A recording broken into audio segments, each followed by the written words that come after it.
Mõtleme korra 30 õpilasega klassiruumi peale, kus õpetajal on keeruline samaaegselt jälgida 7 4-liikmelist gruppi, mis tähendab seda, et õpetajal ei ole kindlat ülevaadet sellest, millega õpilased tegelevad ja kuidas õpivad.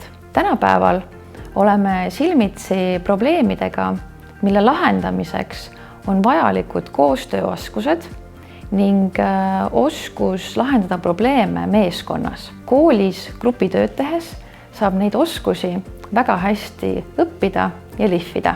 Meil on tehnoloogia abil võimalik jälgida oma pulssi, vererõhku, unerütme, et saada teavet oma tervise kohta.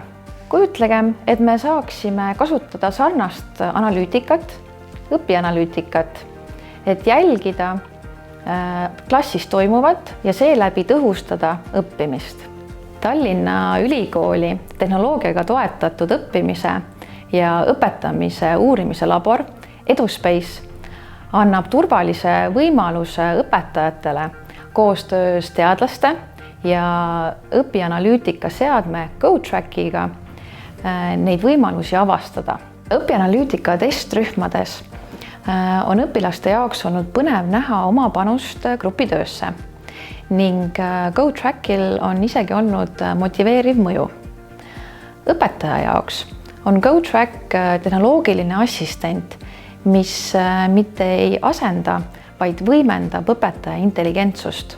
Kui õpetaja teab, millega õpilased klassiruumis tegelevad ja kuidas õpivad, siis on õpetaja jaoks võimalik kergesti sekkuda ning pakkuda välja lahendusstrateegiaid. Kui see tundus sinu jaoks huvitav ja õpianalüütika, grupitöö protsesside uurimine tundub sinu jaoks põnev, siis võta meiega ühendust.